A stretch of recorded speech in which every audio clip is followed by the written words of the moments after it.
This is not financial advice. This is not legal advice, for entertainment, educational purposes only. And everything I say is my opinion. Please don't make any financial decision based on anything I say in these videos. That being said, hit the like button, subscribe button, or like YouTube algorithm stuff so you can get what I'm thinking when I put it out.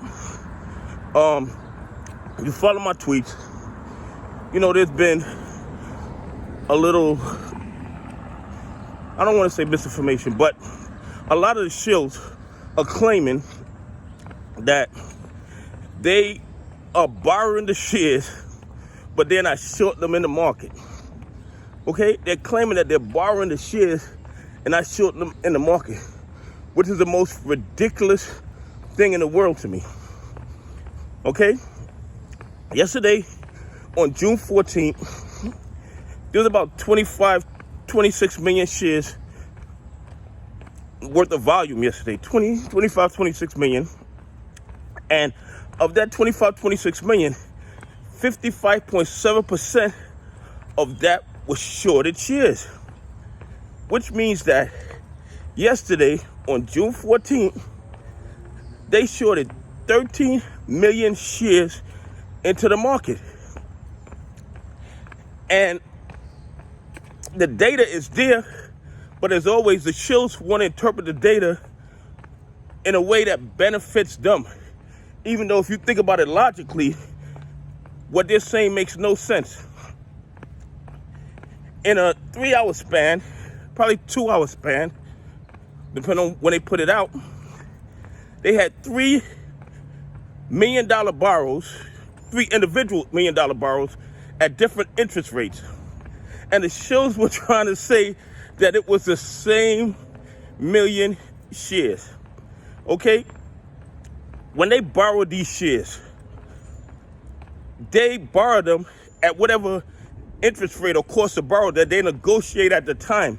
It's not an adjustable rate, like an adjustable rate mortgage, where they say, let me get 1 million shares at 10%, and if the Feds raise the rates, it goes up to 15 or 20 for the same million shares. No.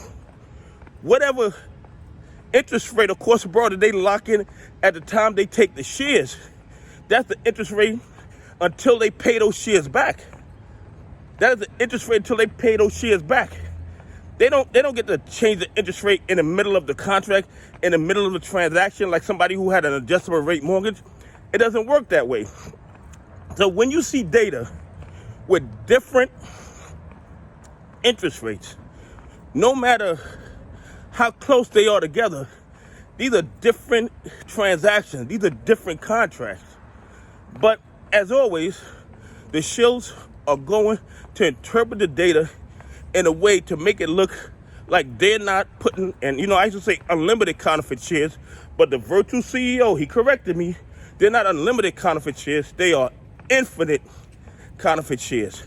They're shorted infinite counterfeit shares in the market, and somehow the SEC does not see a problem with this. Somehow the DTCC does not see a problem with this.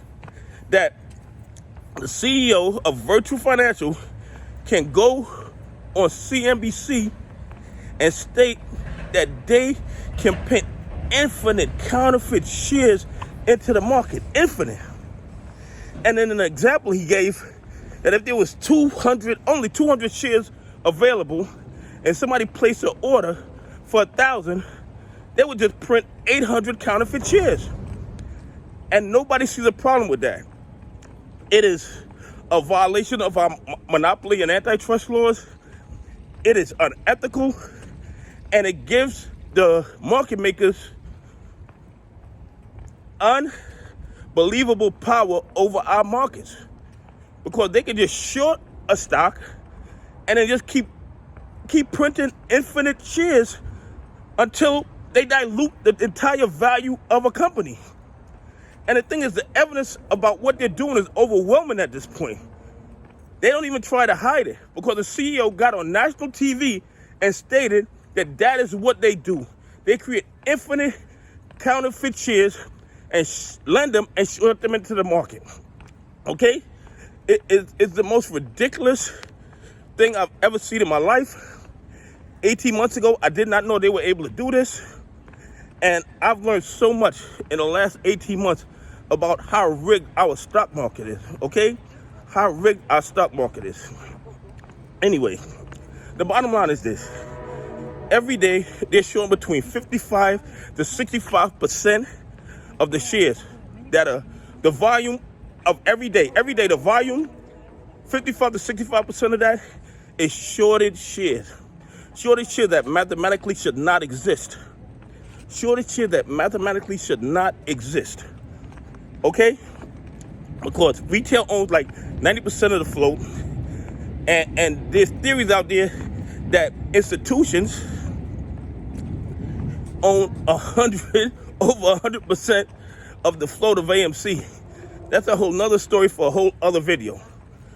Anyway, hit the like button, subscribe button, all that YouTube algorithm stuff, and tell me what you think about these shills talking about they are not shorting the shares into the market. They're just borrowing the shit because they have nothing better to do. Okay, have a great day. God bless. Appreciate y'all on this journey with me.